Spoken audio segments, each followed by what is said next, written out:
Hey, what's going on, guys? It's Brent from Team Draw Better, and today we're going to be showcasing a Mimighoul deck profile for you.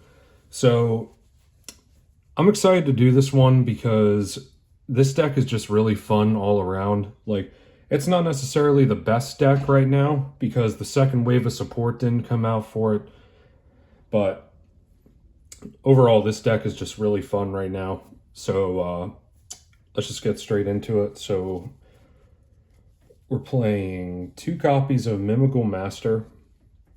Uh, One of your optional normal summons. It's not the best one by any means, but like when it's normal or special summon, you can add a Mimighoul monster. And during your opponent's turn, if they control a face down monster, you can flip it face up, which can be really good because that's the whole gimmick of this deck. They're all the rank level 1 Mimighoul monsters are flip effects, so that can be really good depending on which one's on your opponent's field. So next, we play 3 Dragon. Dragon is your best normal summon, hands down, because that can search any Mimighoul spell or trap and add it to your deck. Add it from deck to hand. And yeah, flip effect. When it's flipped face up, you destroy all face up monsters that aren't Mimighouls, and then it comes to your opponent's field. And this is good because you're normally going to flip this on your opponent's side of the field. And then when it destroys everything that's not a Mimighoul, it'll come to your field and you get an extra body to go in for like Link plays or Xyz plays or anything like that. So really good card. Next we're playing 3 Archfiend. Another good flip effect. When it's flipped face up, your opponent draws a card, you discard a card, and then it goes to your opponent's side of the field. Again, this is only going to typically resolve on your opponent's side. So that means you're going to get to draw a card, they're going to discard a card, and then you're going to get another extra body. And then when it is normal summoned, well, normal or special summon, sorry, you can flip a face down, face up. So again, if you have Dragon on field, when you normal summon this, that's a really good combo because when you normal summon, you'll get the effect, and then you'll flip Dragon up, and Dragon will get its effect and just blow up their board. So that's a really good combo there. But then we play 1 copy of Cerberus. Cerberus is okay because its flip effect makes your opponent banish the top 3, and if one of them is a monster, you can special it to your field. And then when Cerberus is on field, it actually protects all your face-up spell and traps, or sorry, yeah, just spells, from being destroyed. So the main kicker there is like you're going to be protected from destruction for, say, your field spell. So that's why we only run Cerberus at 1. The flip effect is hit or miss, but it's still a nice one of. So I do play a small cash package in this. So we're also playing 3 Unicorn. Now, Unicorn is nice because say you get Dragon on your opponent's field and you normal summon Archfiend. Well, yeah, you'd have to special summon Unicorn first, but then you'd special Dragon and normal summon Archfiend. All these cards make the cash monsters live. So when Dragon resolves and comes to your field, you can use Unicorn effect to look at their extra deck. And I've seen other deck profiles that play, say, like 2 Unicorn and 2 Fenrir. Fenrir is nice for going second, I feel, but if you're going first and this triggers Unicorn, I feel like knowing what your opponent is playing and having that knowledge can be huge in some situations, because if you take away like one of their main extra deck monsters that they normally go into, they probably can't play as much anymore. So that can be huge. And lastly, for the monsters, we are playing 3 Shifter. So this is a Shifter deck. in some cases, this deck can just win by playing Shifter, because a lot of decks in this format right now can't handle Shifter. Fiendsmith, White Woods, Snake Eye, they all practically just scoop if Shifter gets to resolve.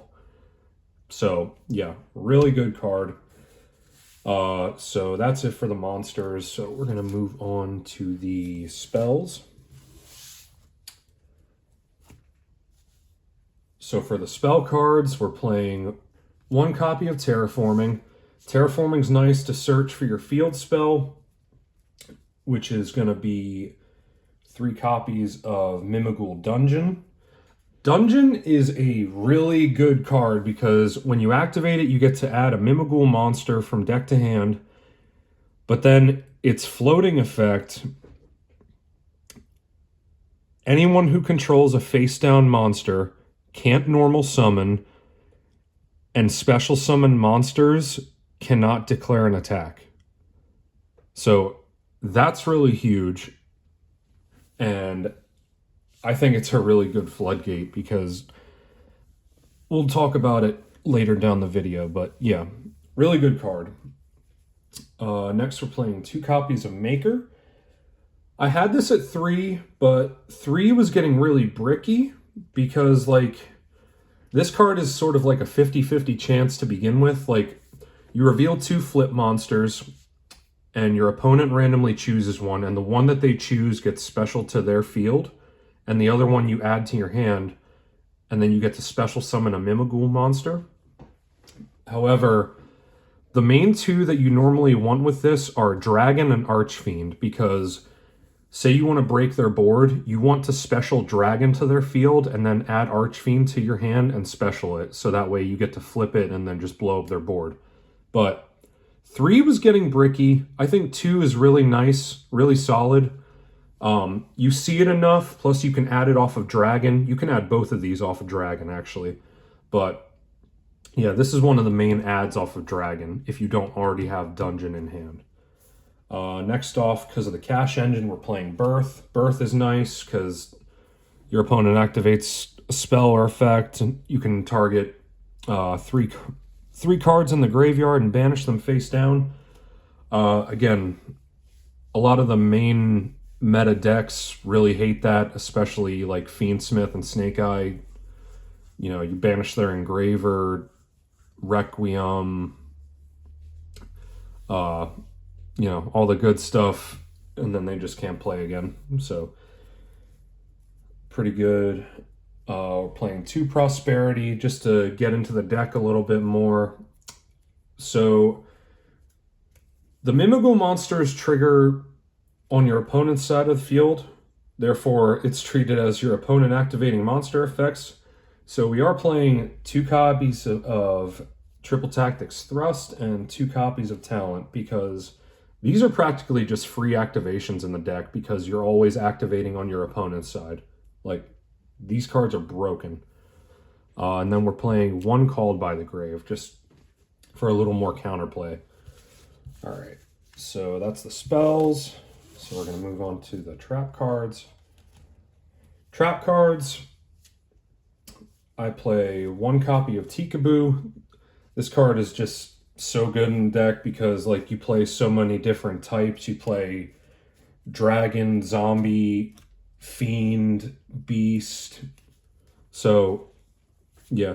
And a lot of decks can't really handle this. So that's just a really good card. It's practically free in the deck.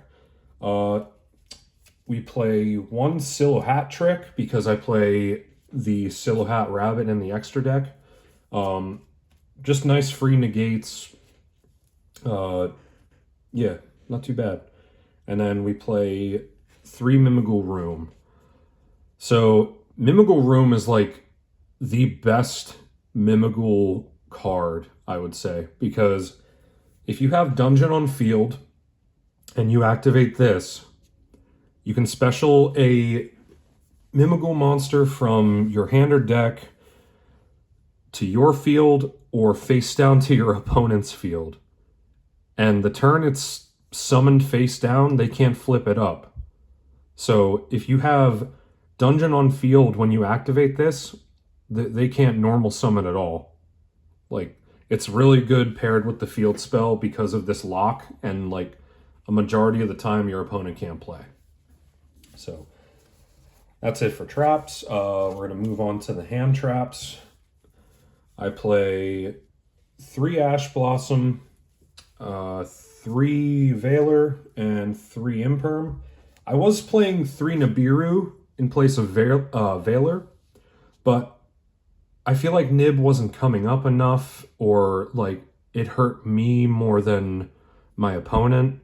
So Veiler's just nice because it's negation. So yeah, that's it for hand traps. We're going to go on to the extra deck. So for the extra deck, I play 1 Relinquished Anima. Really good for baiting out, like, say, Imperm or any sort of hand trap from your opponent, or triggering some sort of monster effect just to stop this, because you target one of their monsters, you can equip it, and then you gain the attack equal to the equipped monster. So good for stealing stuff or like baiting out any sort of effects from your opponent. I play 1 copy of Dark just because I feel like this is best for link climbing. I play 2 copies of IP. IP is so good in this deck because a majority of the time, after you're going to be flipping your Mimighoul monsters on your opponent's turn to like try to mess up their board or make them discard a really important card with Archfiend, when you get bodies back on your field while you have IP, you can go into like every sort of link. So IP is just really good in this deck. Then I play 1 copy of SP. SP is just a good card, too good not to have in here. 1 copy of Silhouette Rabbit. Again, I really like this card because you can set Silhouette Trick, and then you get 2 negates, because when the trap summons, you can choose 2 cards, 2 face-up cards your opponent controls, and just negate them. So that's really cool. Then we play 1 Nightmare Phoenix to a little bit of spell and trap removal. 1 Unicorn to spin stuff. We play 1 Nightmare Griffin. And this card is so good right now because if you pair it, if you have the field spell out, you have the field spell, you have Mimighoul Room set, and on your opponent's turn, you activate Room to special right in front of the link zone, and then say you have a master on board or something, some way to get bodies back on your field, you activate IP, link them away, make Griffin, place Griffin in the link zone where the face down is that you just specialed off of Room, and now your opponent can't normal summon, and their monsters that are special summoned can't activate their effects because they have to be linked to Griffin. So that is like, if you get to there, you're set. You're 100% set. And also, if Shifter's engraved, you just win. So Griffin is really good if you're able to pull that off. And then after that, we play 1 access code because we play a lot of links, so that can help us go in for game and also clear our opponent's board. I play 1 Underworld Goddess to also help with clearing out the board. For XZs, I play the Zeus package. Again, really good for clearing the board, because another cool thing about Zeus is when you activate Zeus, and say you have a bunch of your Mimighoul monsters and cards on the field, you can chain to Zeus Mimighoul Room and target all of your Mimighoul cards on the field and add them back to your hand.